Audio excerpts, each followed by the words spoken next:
We're here at the Hope Factory in Bunalswick, Lancashire, to check out the brand new track bike, which will be ridden by the best track riders in the country at the Olympics in 2020. The frame for the HBT track bike was created and produced completely internally alongside the wheels. Lotus came in and designed the handlebars and the forks, whilst global engineering company Renishaw offered 3D printing support. The frame, with its 8cm wide fork and seat stays, has already been raced by the GB riders in Minsk. It was approved, somewhat surprisingly, by the UCI first time round. The radical design was enabled by a UCI rule change, which allowed the designers to build on advancements already made for the UK Sport Institute bike, which was designed for the Athens Olympics back in 2004. Used across 3 Olympic editions in 2004, 2008 and 2012, the UKSI bike was renowned for its strength, stiffness and reliability, so the Hope bike had an awful lot to live up to. However, having the capabilities to create its own moulds and cut its own carbon in-house meant that the factory also had a lot to offer.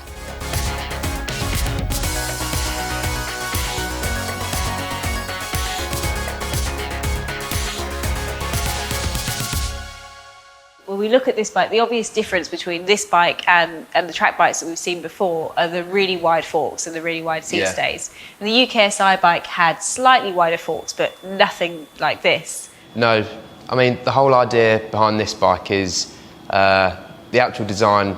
It was almost like a step back to think of how, because you can effectively design a very aerodynamic bike, but the rider, as soon as you put that on, you create massive problems for yourselves, because the largest effect for aerodynamics is the actual rider. So if you actually address the issue from the start and think, how can we make the rider more aerodynamic? So this was actually designed as a package where the rider was almost part of the design of the bike.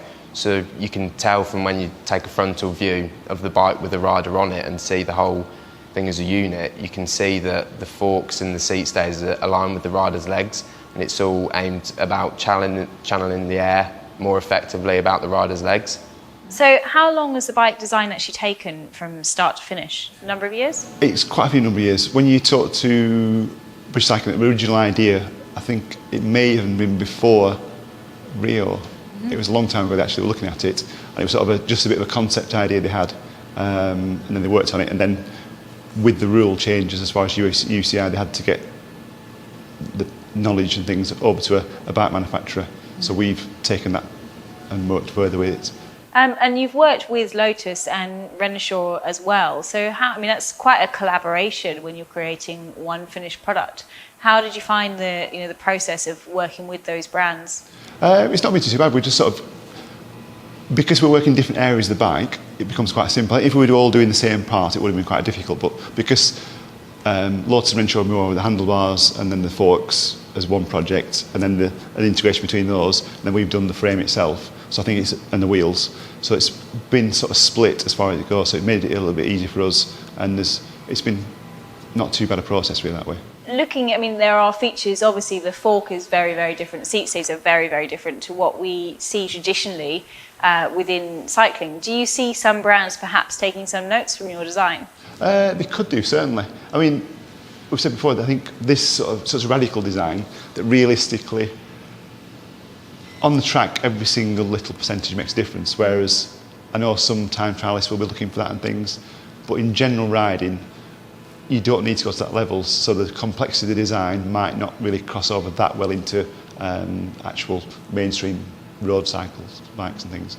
Different riders are going to have different physiology, and they're also going to pedal differently. Yeah. So how do you cater for that? Well, during the wind tunnel testing, we had effectively 2 ends of the spectrum of types of riders, and it even come down to people with size 12 feet, for example, and different cleat positions, to make sure that the 2 extremes of physiology can actually be catered for within the design of this bike. So a lot of thought was actually gone into how this can actually be shaped so riders can still perform on it the way they naturally would like to. So was there much feedback from the riders? A few of them have tried it out. Yeah. Have they come back with any comments? We're still obviously in very early stages. It's only been ridden a few times, well actually raced a few times, but the actual first prototype that we made effectively out of the first mould we had was ridden one very early morning by Jason Kelly and also Jack Ireland, and we did actually get a very, very positive review. So for a first attempt at actually making something that rides well, as well as having the aerodynamic benefits that this bike does, it was really good to actually get some positive feedback on the bike. So we kind of knew we're heading in the right direction, and it helped push us forward to keep striving for the end goal. One thing that we talked quite a bit about is the psychological boost that giving riders something that looks so unique can provide them with. I mean, how much of a difference do you think that makes? I think it's nearly as much as the sort of mechanical and aero advantage.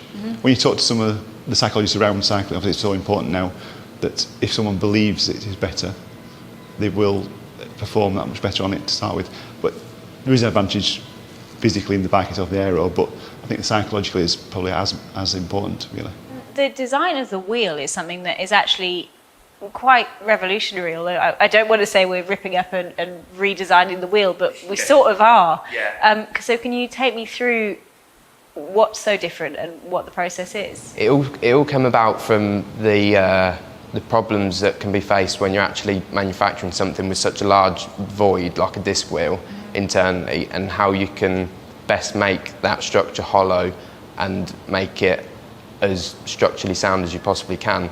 So we started looking into developing different ways about how we could actually make this better, and having the capabilities of machining our own moulds and the expertise that our staff here have with working with carbon fibre, we've actually managed to develop a way where we can create the disc wheel in the mould in one monocoque piece of carbon, instead of having to, which is more the industry standard, to actually make it in separate pieces and bonding them together.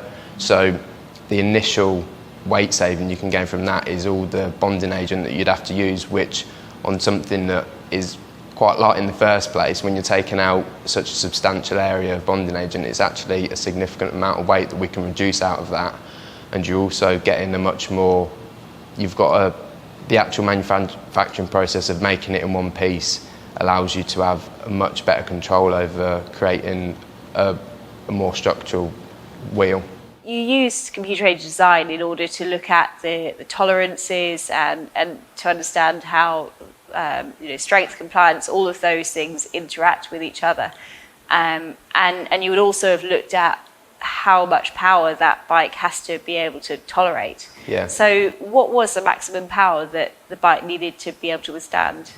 Well, I mean, some of the riders are putting out up to 2,500 watts, so especially out of the start gate as well, there's a serious amount of power that's actually going through it. So obviously it had to be considered, and especially for a track bike with that power that's going through it, it's something that was taken into account with the design and the actual layup to ensure that this bike was sufficient for the powerful riders that are going to be riding it. So Renishaw provided 3D printing technology as part of the design process. So why was it that you opted for that as opposed to a traditional approach?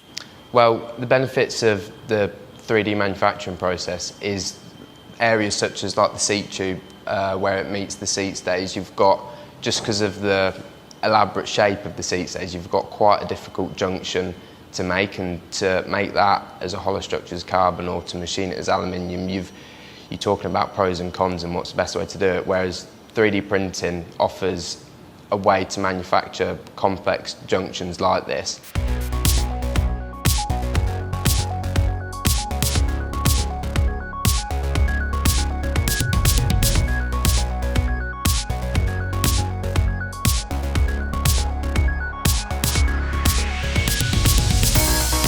So there you have it, everything you wanted to know about the new Hope track bike.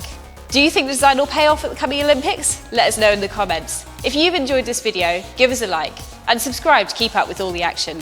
See you next time.